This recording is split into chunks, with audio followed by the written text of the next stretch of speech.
এই মুহূর্তে বাংলাদেশিদের জন্য ভারত ভ্রমণ কিছুটা ঝুঁকিপূর্ণ হয়ে উঠেছে। তাই যতটা সম্ভব এই সময়ে ভারত ভ্রমণ থেকে বিরত থাকাই নিরাপদ। সাম্প্রতিক সময়ে ভিসা সংক্রান্ত অনেক বিভ্রান্তিকর তথ্য অনলাইনে ছড়ানো হচ্ছে, যার ফলে অনেক মানুষ ভুল সিদ্ধান্ত নেওয়ার পরে সমস্যায় পড়ে। ভারত সহ দক্ষিণ এশিয়ার যে কোনো দেশের সর্বশেষ সঠিক ভিসা তথ্যের জন্য বিআর মাসুদ ব্লগ সাবস্ক্রাইব করুন। আসসালামু আলাইকুম ওয়া রাহমাতুল্লাহি ওয়া বারাকাতুহু। সম্মানিত দর্শক, সকলকে আরো একটিবার স্বাগত জানাচ্ছি বিআর মাসুদ ব্লগে নতুন আরেকটা ইন্ডিয়ান ভিসা রিলেটেড ভিডিওতে। তো বন্ধুরা, ভারতে এই মুহূর্তে যাওয়াটা বাংলাদেশীদের জন্য কতটুকু ঝুঁকিপূর্ণ? ইন্ডিয়ান ভিসা দিতে ভারত গড়িমসি করছে, এটা আমরা সবাই জানি। ভারতে বাংলাদেশীদের নিরাপত্তা নিয়ে অনেক মিডিয়া থেকে অনেক রকমের নিউজ এসেছে। তো এটা আসলে কতটুকু সত্য, বা এই সত্যটা মাপার মাপকাঠি কি হতে পারে? যেমন অনেক দর্শকই আমাকে বলেছে আপনি শুধু নেগেটিভ কথা বলেন। তো ভাই, নেগেটিভ কথা বলি কি পজিটিভ কথা বলি, যারা বাস্তব ফলাফল পেয়েছে তারা জানে। ভারতের ভিসার সর্বশেষ তথ্য জানতে বিআর মাসুদ ব্লগ চ্যানেলটি সাবস্ক্রাইব করুন এবং পাশে থাকা বেল আইকনটি চালু রাখুন। তো ভাই, একজন উপস্থাপক হিসেবে, একজন সৎ সংবাদকর্মী হিসেবে, একজন কন্টেন্ট ক্রিয়েটার হিসেবে আমার প্রথম এবং একমাত্র দায়িত্ব সত্য তথ্যটুকু আপনার সামনে তুলে ধরা।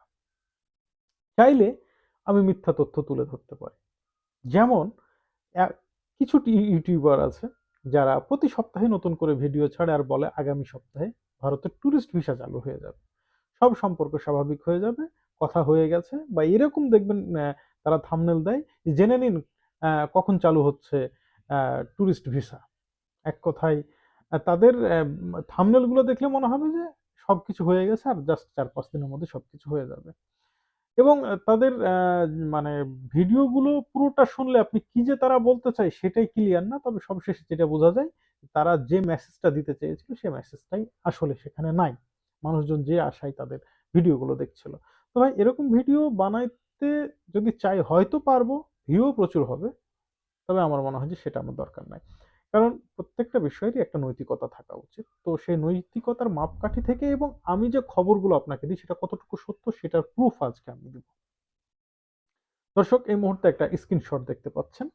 একই ভিডিও, একই ভিডিওতে দুই রকম কমেন্টস। একজন দাবি করছে সে দিল্লি থেকে এসেছে, আপনারা খুব ভালোভাবে দেখতে পাচ্ছেন যে সে দিল্লি থেকে এসেছে, তার কোনোই সমস্যা হয়, এবং তিনি যেটা বোঝাতে চাচ্ছেন যে আমি যে তথ্যগুলো তুলে ধরছি এগুলো ভোগাস। আচ্ছা, তারপরে নিচের কমেন্টটা দেখেন। তিনি বলছেন যে কিছুদিন আগে নাকি তার ক্লাবের কয়েকজন ছেলে বাংলাদেশিদেরকে পেয়ে পিটিয়েছে।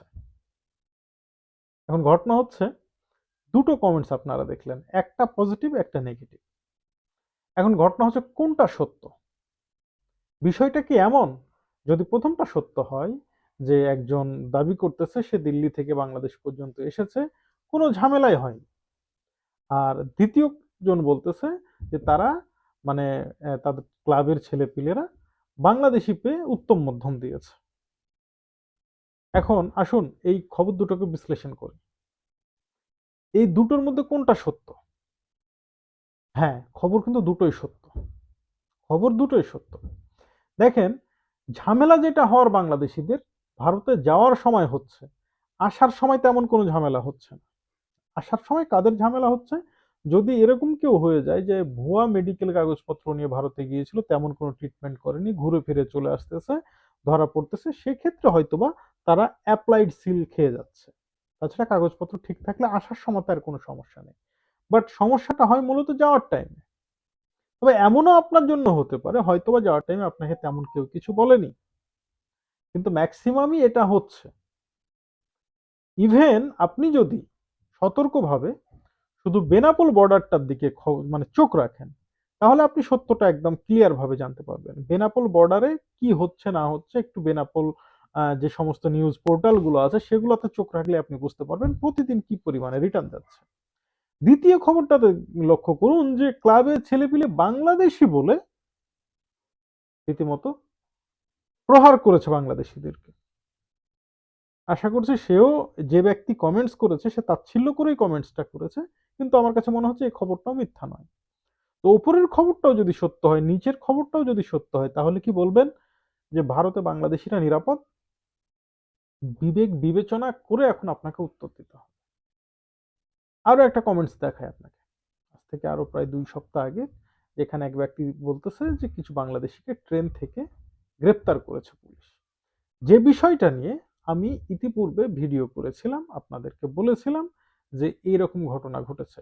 তো পরবর্তীতে যেটা জানতে পারি, আনন্দবাজার পত্রিকা মারফত একটা খবরে, যে মোট 4 জনকে গ্রেপ্তার করা হয়, 3 জন পুরুষ, 1 জন মহিলা। তারা বাংলাদেশ থেকে আখাউড়া বর্ডার দিয়ে ভারতে গিয়েছিল, তারপর আসাম থেকে কাশ্মীরগামী ট্রেনে উঠেছিল, পরবর্তীতে বিহারে তাদেরকে গ্রেপ্তার করে বিহারের পুলিশ। এটা ছিল একটা সত্য ঘটনা। ইভেন আরো কয়েকদিন আগে একজন বোনের কথা আপনাদেরকে বলেছিলাম, যার পাসপোর্টে এন্ট্রি ভিসা ছিল, যার কারণে সে মেডিকেল ভিসা নিয়ে আর ভারতে ঢুকতে পারে। কথাগুলো কোনোটাই মিথ্যা নয়। তবে যদি আপনারা চান পরবর্তীতে এ ধরনের প্রমাণও দিতে পারবো। তবে যে সমস্ত ভাই ও বোনেরা তারা স্বেচ্ছায় স্বপ্রণোদিত হয়ে আমার সাথে তাদের বিষয়গুলো শেয়ার করেন, তাদের ব্যক্তিগত অনুমতি ছাড়া কখনোই আমার পক্ষে এটা সম্ভব হয় না যে তাদের সেই ডকুমেন্টসগুলো আপনাদের সামনে তুলে ধরব।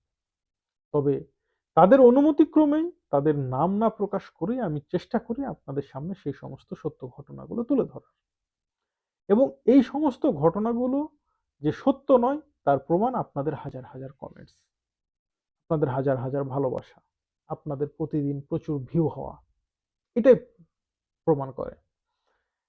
গেল 2 দিন আগে ঢাকাতে গিয়েছিলাম, সেখানে হঠাৎ আমার এক দর্শকের সাথে দেখা, তিনি আমাকে চিনে ফেলেন। তারপরে তিনি আমাকে জাস্ট নাস্তা করার অফার করেন।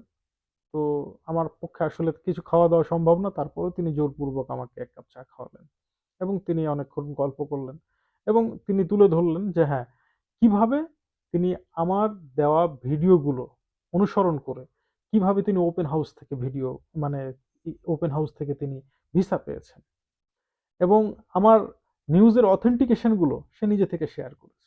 এমন রাস্তাঘাটে প্রচুর মানুষ মাঝে মাঝে আমি পাই যারা শুকরিয়া আদায় করে যে মাসুদ ভাই, আর যাই হোক, আপনি সত্য ও নিরেট তথ্যগুলো শেয়ার করে থাকেন। তো ব্যক্তিগতভাবে এতটুকুই আমি চেষ্টা করি। যদিও বা অনেক ইউটিউবার আমাকে বাজেভাবে আক্রমণ করে, আবার এমনও বলে যে আপনার কারণে আমাদের রুটি রুজিতে হাত পড়ে যাচ্ছে। সব কথাই সব সময় বলতে নাই, কিছু কথা গোপন রাখতে হয়। তো আমার কাছে যেটা মনে হয় যে এটা রেখে আমি নিজেকে নিজের কাছে দায়বদ্ধ রাখতে চাই না। যেটা যখন সত্য বলে মনে হয় না, যেটা সত্য বলে আমি দেখতে পাই, সেটাই আপনাদের সামনে তুলে ধরার চেষ্টা করি। তো বন্ধুরা, আবারও বলছি, এই মুহূর্তে ভারত ভ্রমণ নিরাপদ তার জন্যই যার নিরাপত্তা, মানে নিজেকে নিরাপত্তা দেওয়ার মতো ক্ষমতা আছে। আর এই ক্ষমতাটা যার নাই, তার জন্য নিরাপত্তা কতটুকু সেটা নিজেকেই বিবেচনা করে যেতে হবে। যেমন আপনার যদি তেমন কোনো আত্মীয় স্বজন থাকে, ভাই বন্ধু থাকে, সেক্ষেত্রে হয়তো আপনি নিরাপদ। কিন্তু আপনার কেউ নাই, আপনি যাচ্ছেন অজানা গন্তব্যের উদ্দেশ্যে, একটু ভেবেচিন্তে আপনি পা বাড়াবেন। এটাই হচ্ছে মূল কথা। কারণ ভারতে আপনি যদি কোনো বিপদে পড়েন, আসলে আপনাকে সেভ করার মতো কেউ নাই। এটা তার আপনার নিজের দেশ না। সুতরাং অনেক হিসাব নিকাশ করে আপনি ভারতের পথে পা বাড়াবেন। সকলকে ধন্যবাদ। আসসালামু আলাইকুম ওয়া রাহমাতুল্লাহ।